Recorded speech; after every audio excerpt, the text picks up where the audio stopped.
یہ جو خبریں چل رہی تھی کہ گورنر صاحب جو ہیں انہیں بڑا اعتراض ہے کہ میرٹ کی پامالی ہو رہی ہے، وائس چانسلرز جو ہے، تو یہ واقعی اس طرح سب کچھ خبروں میں کوئی حقیقت ہے، یہ صرف خبر افواہ ہے، کیا ہے نہیں، یہ؟ افواہ نہیں ہے. دیکھیں یہ 12-13 کروڑ 14 کروڑ کا صوبہ ہے. اس کے اندر وہ چند لوگ ہی کیا اتنے دانشور، اتنے پڑھے لکھے، اتنے وہ عقل کل ہیں کہ وہ ساری یونیورسٹیز کی جو وی سیز ہیں ان کا وہ چناؤ کریں گے، اور پھر جن کا وہ چناؤ کریں گے، ہیومن ایرر بھی ہو سکتا ہے اس میں، ایسے لوگ بھی ہیں جن کے خلاف کرپشن کے چارجز ہیں، اور میں سمجھتا ہوں کہ یہ اس طرح نہیں ہے. ٹھیک ہے، آپ کہہ رہے ہیں اگر کچھ ہوا ہے جس کے اوپر مسئلہ یقیناً اٹھا ہے. یقیناً، اور پھر یہ کہہ دینا ہر چیز پہ کہ یہ میں لگاؤں گی، یہ میں کروں گی، یہ میرا کام ہے، یہ ٹھیک ہے. اگر آپ کا بھی کام ہے تو ہم بھی آپ کے کولیشن ہم پارٹنر بھی ہیں، بیٹھے ہیں کچھ کرنے کے لیے. ہم بھی بیٹھے ہیں. ہاں. ہمارے میں بھی ایسے لوگ موجود ہیں جو فہم و فراست بھی رکھتے ہیں، جن کے کردار پہ بھی کوئی انگلی نہیں اٹھا سکتا. تو اپنے آپ کو ہی سمجھنا کہ میں ہی ہوں، وہ مناسب نہیں ہے. مشورے کے ساتھ چلنا چاہیے چیزوں کو. یقیناً جب آپ ایک اتحادی حکومت کا حصہ ہوتے ہیں تو آپ کو مشورہ لینا چاہیے، کیونکہ آپ کے جو برے اثرات ہیں، اگر اس کا اثر پیپلز پارٹی پہ ہونا ہے تو آپ کے اچھے کاموں کا بھی اس کو فائدہ ہونا چاہیے. بالکل ٹھیک ہے. پاکستان تحریک انصاف کے احتجاج وغیرہ کو روکنے کو آپ کیا سمجھتے ہیں؟ میں سمجھتا ہوں کہ کسی بھی سیاسی جماعت کو اس کی ایکٹیویٹی سے نہیں روکنا چاہیے. ٹھیک ہے.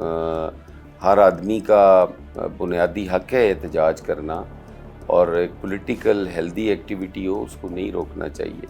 تحریک انصاف کو بھی چاہیے کہ اپنا جو ماضی ہے وہ ٹھیک کرنے کی کوشش کرے. جس طریقے سے انہیں میں عدالتوں سے مستقبل ہی بھی ٹھیک کر سکتے ہیں، ماضی تو ٹھیک نہیں ہو نہیں، تاریخ سے، ماضی اچھا. سے سبق سیکھیں. ٹھیک ہے. مطلب ہے کہ آپ انتشار کی طرف نہ جائیں. آپ وہی جماعت ہے نا جس نے پی ٹی وی پہ بھی حملہ کیا، جو پارلیمان میں بھی گھسی، جو 126 دن تک دھرنے دے کر پاکستان کی معیشت کو تباہ کرنے کی کوشش کرتی رہی، جس نے آئی ایم ایف کو خط لکھے کہ پاکستان کو نہ کچھ ان کے ساتھ لین دین کیا جائے. یہ ساری چیزیں ان کی فیور میں نہیں جاتی. پھر جب عدالت اجازت دیتی ہے کہ آپ جلسہ کر لو تو پھر اسلام آباد کی سڑکوں کے اوپر وہ طوفان بدتمیزی مچایا.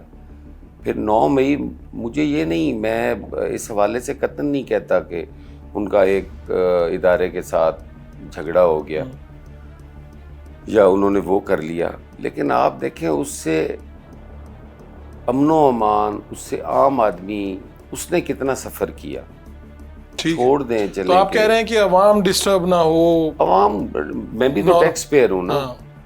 تو پھر اس میں آپ ایک حدود میں رہ کے ایکٹیویٹی کر رہے ہیں. آپ اپنے حدود میں رہ کے انہیں کرنی چاہیے، اور جب تک ہم پولیٹیکل ایکٹیویٹیز سے یہ پابندیاں ختم نہیں کریں گے، ہم امن کی طرف، سکون کی طرف نہیں جا سکتے. ہمارا جو سیاسی عدم استحکام ہے وہ یقیناً ہمارے ملک کے لیے بڑا نقصان دہ ہے، ہماری معیشت کے لیے نقصان دہ ہے. اور پھر عام جو ہماری یہ نئی جنریشن ہے، آپ اس کی جو گرومنگ ہو رہی ہے، جو اپ برنگنگ ہو رہی ہے گالی گلوچ کے ماحول میں، اور جو سکولز کے اندر بچے ایک دوسرے سے اپنے ویوز شیئر کرتے ہیں اپنے، تو میں سمجھتا ہوں یہ بڑا خطرناک ہے.